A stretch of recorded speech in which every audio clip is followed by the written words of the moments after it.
Okay, Daniel chapter 7, verse number 1. Elena. In the first year of Belshazzar, king of Babylon, Daniel saw a dream and visions in his mind as he lay on his bed. Then he wrote the dream down and related the following summary of it. Okay, just as a footnote, the system of chapter divisions, which we're very thankful for, aren't we? It was created in about 1260 AD by a guy named Cardinal de Hugo. And some of the chapter divisions are pretty awful. Like Isaiah 53, 52:13 should be Isaiah 53:1. Genesis chapter 2 verse 4 should be Genesis chapter 2 verse 1, etc. Because it's like watching a performance or a play or something, and then they just break the scene at the absolute worst possible time. But hey, you try doing it, right? Okay? And then verse divisions come from 1551. And Robertus Stephanus, and supposedly, as the legend goes, Robertus Stephanus made the verse divisions while driving to and fro work on his donkey cart. That's how the legend goes. So we are locked into what we have for the most part. The Hebrew Bible and the English Bible have the same chapter and verse divisions. Sometimes they don't. The Hebrew Bible might have 5:2. The famous one is 5:1. For example, Malachi in the Hebrew Bible has 3 chapters, not 4. There's some variance here and there, but for the most part, they're pretty much the same. The reason I bring that up is because the second half of Daniel, which we're now entering, 7 through 12, unlike the first half, which is primarily driven by narrative, even though there are some elements, many elements of prophecy in the first part, kind of intertwined with the narrative. The second part here, guys, is predominantly prophetic or apocalyptic in nature. So, shifting gears in the genre of our mind's eye. Yes? From your background, why would you start with the cardinal here, dividing up the chapter divisions, and then have the Hebrew Bible follow that? I don't know. That's a good question. I don't know when I don't know when the Hebrew Bible was actually divided into chapters, because it's different than the way this cardinal did that. It's a little different. That's a good question. When was the Hebrew Bible chapter and verse? It's a good question. I wonder if the Aleppo Codex, which is from 1000 AD, which is the oldest complete Hebrew Bible that these guys have found. I wonder if that's chapter and verse. I'm sure Ron's already got the answer. He's working that way. Okay. The second half of the book, guys, begins with 4 prophetic visions, which primarily, not just in this chapter, but throughout the rest of the half, which primarily emphasize the destiny of Israel among the nations. That's like the overarching emphasis, okay? Emphasizing Israel and its destiny among the nations throughout the timeline of God's history. That's like the main gist of it. Now, because of the chronological peg given in verse 1, the first year of Belshazzar, we can date the events of chapter 7, or i.e. the vision, the chassan, the dream, to 553. Now, up to this point, guys, Daniel can get a senior citizen discount at Wendy's.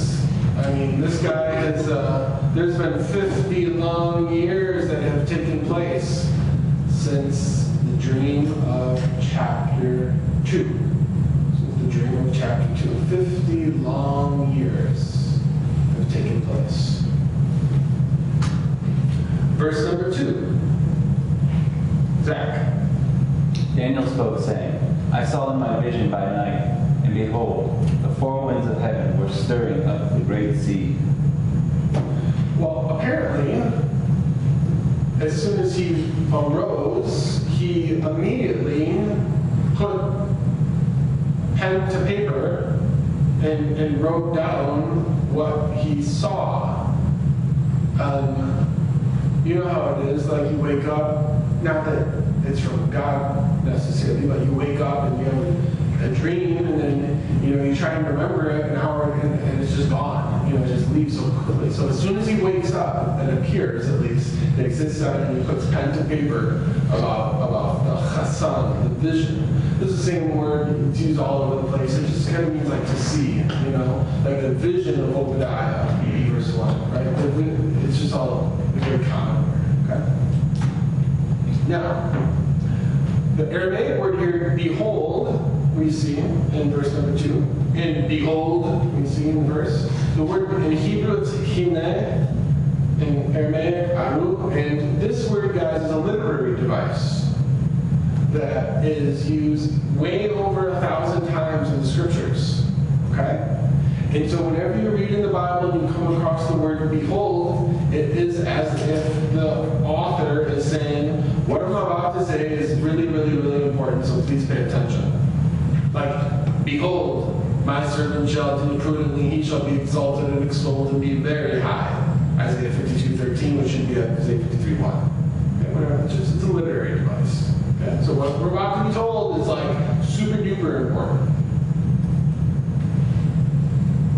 Now, the first thing the prophet records, seen, are the four winds, or maybe we can call this the 4 points of the compass. The four winds are these 4 points of the compass.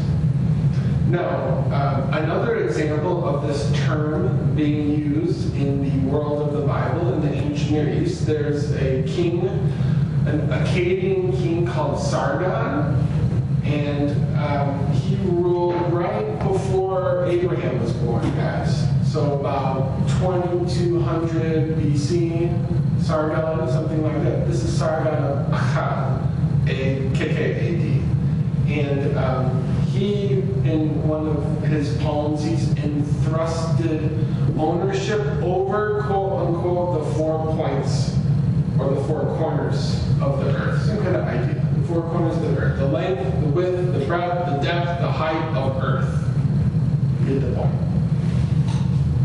Now, in this verse, it is as if the energy, the power of the cosmos and all that is therein is battling with the sea.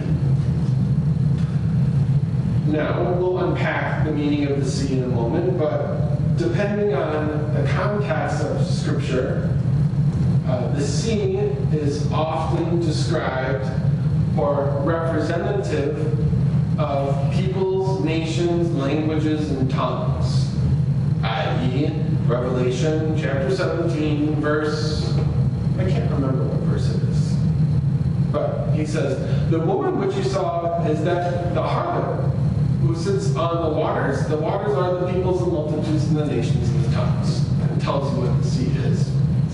Okay? But we'll unpack the meaning of the sea in the thought and practice of the author and the original audience soon. But you get the point. This place that represents peoples, multitudes, nations, and tongues is in conflict with